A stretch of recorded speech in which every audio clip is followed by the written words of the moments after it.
What is up, everyone? Welcome back to the Referral Partner Acquisition Show here in the Referral Partner Acquisition Group. Happy Wednesday.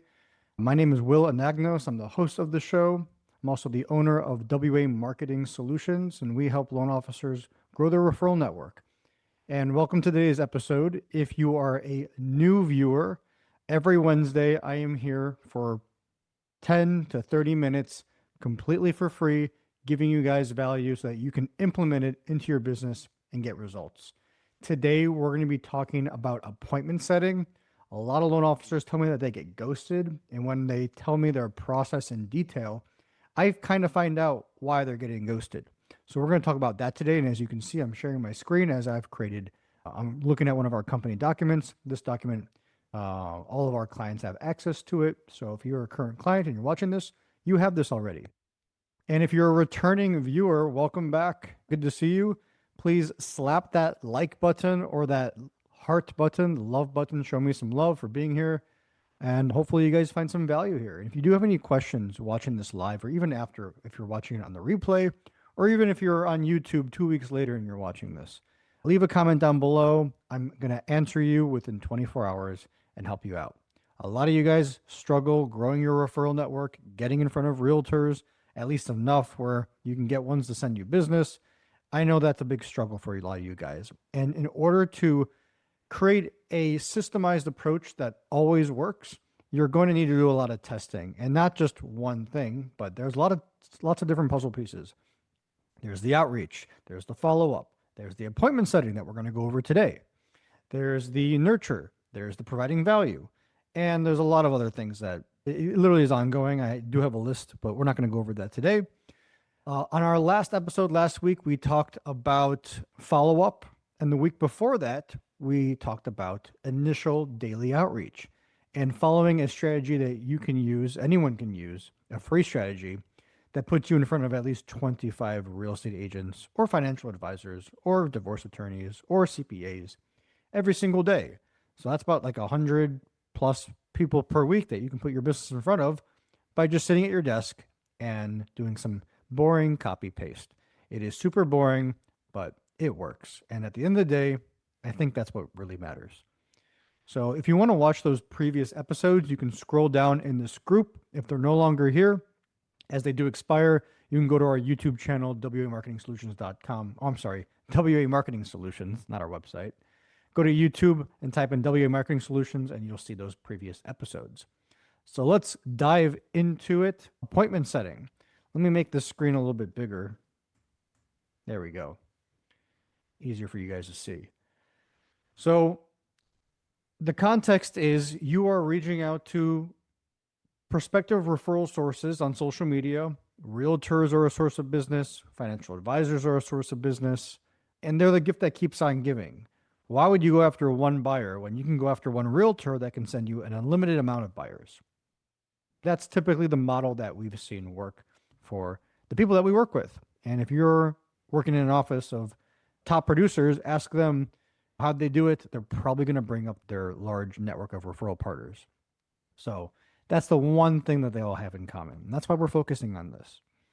And so you're reaching out on social media to agents. Let's just use real estate agents as the example today. And if you're doing it right, you're going to get a lot of people asking to set up a phone call with you, a one-on-one. And if you're doing it right, you'll schedule the appointment and they'll show up and you guys will have a productive conversation that you're both looking forward to. That unfortunately does not happen with most loan officers and brokers. And how do I know that? I speak to you guys, at least 5 of you guys, if not 10, every single week, different loan officers and brokers across the country. And I hear the same complaints. I try to reach out and they don't get back to me. They do get back to me, but then they don't confirm a time. I call them at the number that's on their profile or that's on their website and they don't pick up. Or I call them and it's always a bad time. And then they ask me for leads. And then they tell me they have a preferred lender. And then this and then that. There's so many obstacles. And because this is my full-time job, I have found ways to get around those obstacles, bypass those obstacles. And today we're going to go over specifically the appointment setting portion of it. So when you're booking appointments, This is how you do it the right way so that you minimize ghosting and you maximize productive booked appointments with referral sources, specifically real estate agents today. So when you're booking appointments, it all starts with mindset. If you have the wrong mindset, then this is not going to work out. Let me give you an example of wrong mindset. A lot of loan officers will tell me they just get discouraged. They have a feeling that they're going to say not interested. They have a feeling that they're going to say they already have their preferred lender. And they go into it as if it's an uphill battle. So I'm going to go through these bullet points and hopefully this paints a picture for how you guys should be going into your calls or into your appointment opportunities even before a phone call is even booked. So number one, your goal is a connection, not immediate business. Focus on introducing yourself. A lot of agents may respond to your outreach by saying, "Can you send me a lead?" Which is a ridiculous thing to say because why would you send them a lead when you haven't even met them? That doesn't even make any sense. So when you're reaching out to people, you want to have the mindset that I'm reaching out to this person so I can introduce myself. I'm not reaching out to you because I want your business. I'm not reaching out to you because I want your referrals. Maybe at the end of the day, that would be nice. But right now, today, at this moment, you're not messaging realtors for their business. You're messaging them to make a connection. And people don't realize that because they jump to the end goal. I'm reaching out to you because I want to earn your business. That's not going to work. You need to take these baby steps. So your goal is a connection, not immediate business. Focus on introducing yourself. Next bullet point. Assume most realtors already have a preferred lender. That's normal. A lot of loan officers will tell me, "Oh my God, every time I reach out to an agent or every time I meet one, they tell me they have a preferred lender and they complain about it." You should not be complaining about it. You should assume that every agent that you're reaching out to has a preferred lender because you're probably reaching out to someone who's producing, someone who's experienced, someone who does really well. Those people tend to already have preferred lenders. Doesn't that just make sense to you?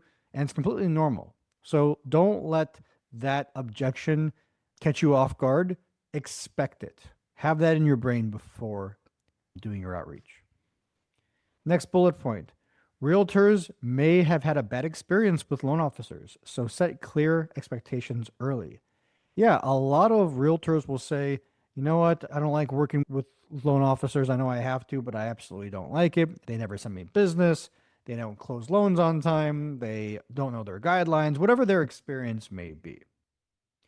And you want to upfront tell them, it sounds like you've had a bad experience. The way I typically avoid a situation like that is I set expectations up front. Knowing that, would you be open to having a chat? So tell them if they express concern that you're going to set expectations with them because no one wants that to happen. That no one wins in that scenario where you work with someone and it gets tarnished because someone didn't do what they were expecting someone else would do, whatever it may be. So go into your appointment setting knowing that some realtors have had bad experiences with loan officers and they have this bad judgment. Like, for example, I work in marketing. Loan officers think that marketers are scammers and spammers and bad people. We're just people. There's bad loan officers, there's bad marketers, there's bad restaurant owners, there's bad everything. But there's also good. So don't forget that. Next bullet point, keep me in mind usually means no real intent. Aim for a concrete next step. So if a realtor says to you, "Yeah, just I'll keep you in mind. I'm really busy right now, but thanks for the message, thanks for the call, thanks for introducing yourself, but I'll keep you in mind." A lot of loan officers actually think that they'll keep them in mind. And the reality is that they won't. They're going to forget about you in literally 60 minutes from typing out that message, "I'll keep you in mind," or saying it. It's a polite way to say no thanks. So if you know that ahead of time, it won't ruin your week or ruin your day because they told me they were going to keep me in mind and then I followed up and they didn't answer their phone. If you know that ahead of time, you're not going to get upset and you're going to focus better on something else. Next bullet point. The objective is to move the conversation off social media platforms and into a one-on-one phone call or a Zoom call or in person. Yeah, a lot of realtors will try to have conversations with you on social media. And your goal is not to have a conversation on social media because as soon as they get distracted, as soon as they get a phone call, they're going to leave the inbox and probably forget. So, social media is a great place to make connections and to start initial conversations. But answering questions and having actual conversation that's productive, you want to do that off the call. So, know that going into your appointments or going into your appointment setting, that we're not going to have a conversation here. Nothing gets done here. We're going to have a conversation on the phone. That's where progress gets done. And then the last bullet point, remember, you can never have too many strong lender relationships. A lot of realtors will say, I have plenty, I have 20, I have this, I have that, I have a ton of great relationships. You can never have enough.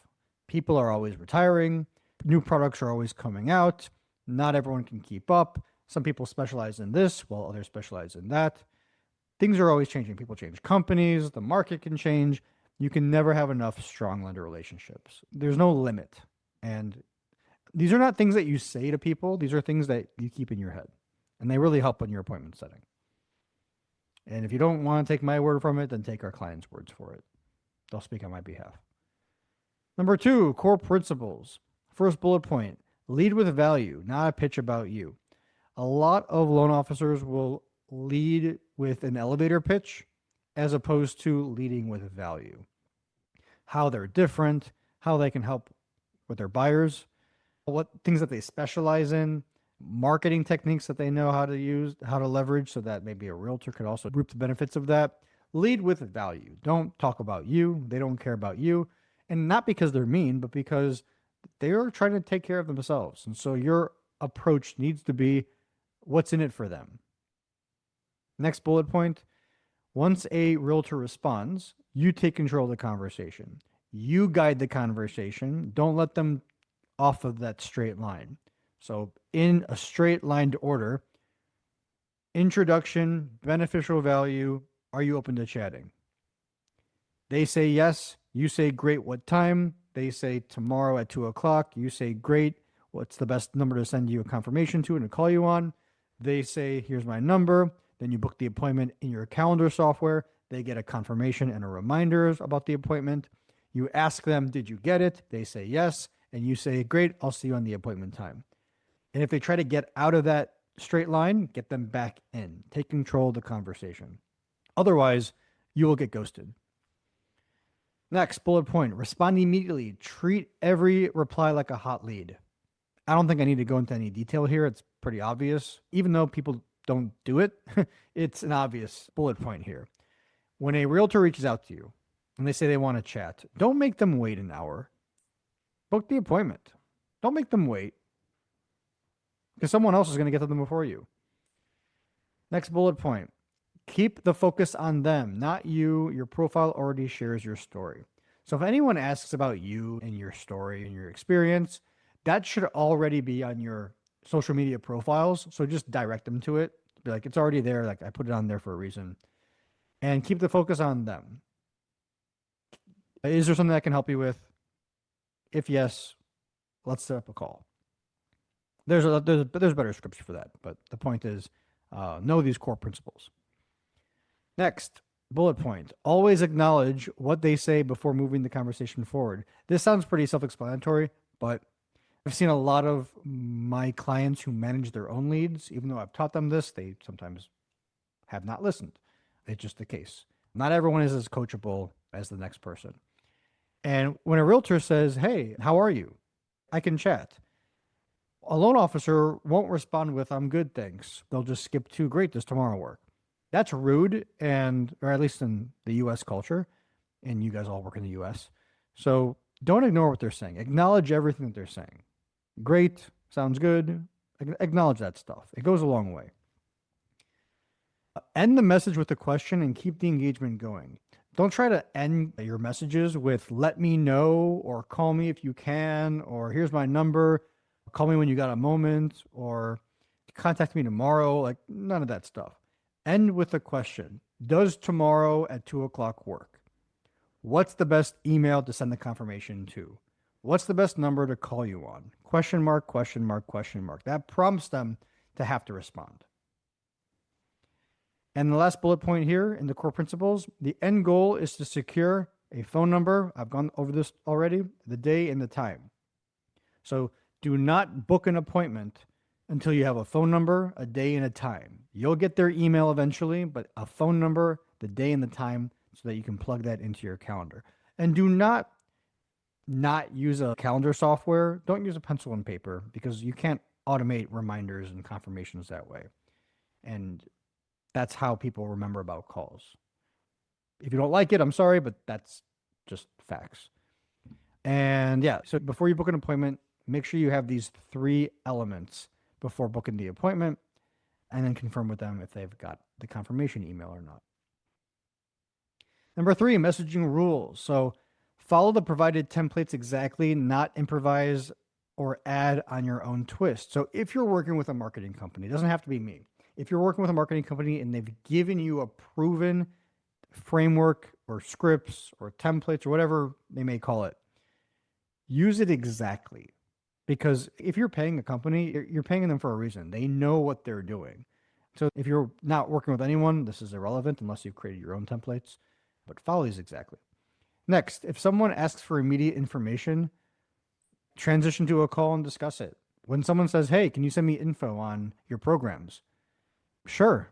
Well, instead of me sending over you just random programs, let's set up a call and we can discuss about programs that you're interested in. Does tomorrow at 2:00 work? ?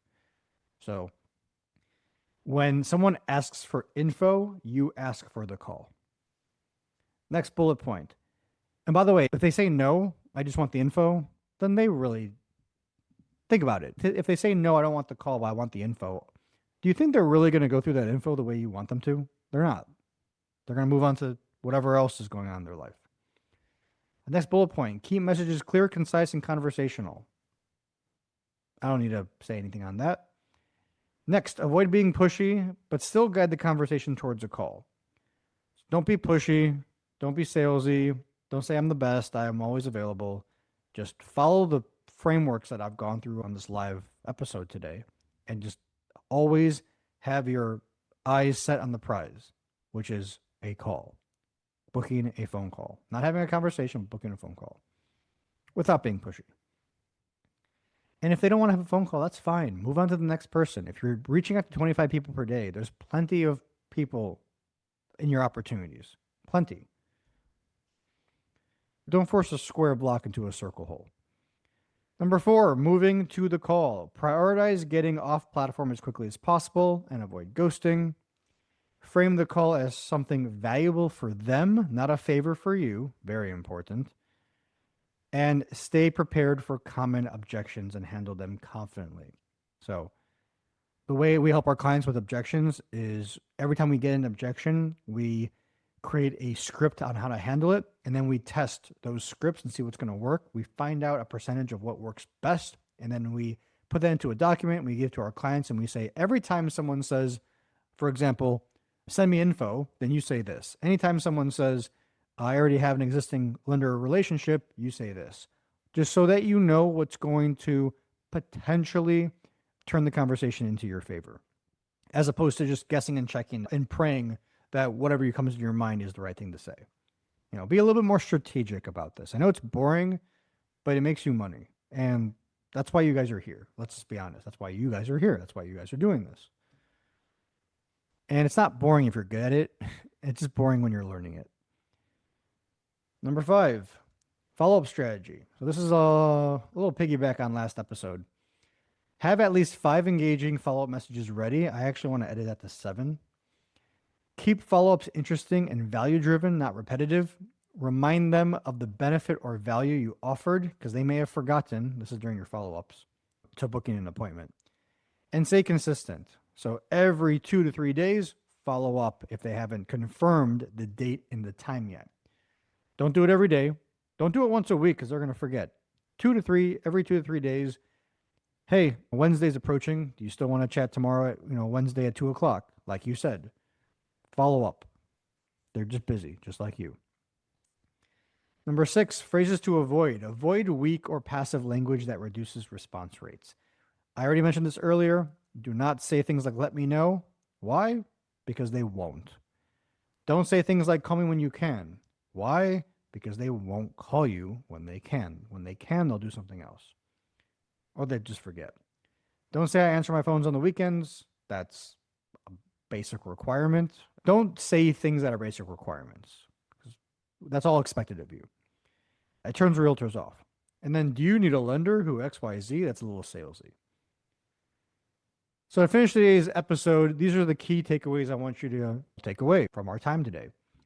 Your job is very simple. If you're booking your own appointments and you don't have a trained assistant or a marketing team doing this for you, like our clients do, start a conversation, build interest, move it to a call, and lock in the time, and then attend the call. And that's it. And follow this guidance. All right. Let me check the Facebook group if I have any comments or questions down below. I'll have to refresh the page. This is a gold mine. Oh, thanks, Kiran. Will you be sharing this doc? Yes, I will be. I'll be putting it on our website. So, Kiran, I'll just send it to you since you commented. So I'll save you the time. But it will be available on our website at wamarketingsolutions.com. And yeah, so I appreciate everyone's time today, who's ever here watching this or watching it on the replay. Thanks for tuning in for another episode of the Referral Partner Acquisition Show in the Referral Partner Acquisition Group. It's quite a tongue twister when you say both title and episode. Have a great rest of your day, guys. I'll see you next week on the next episode.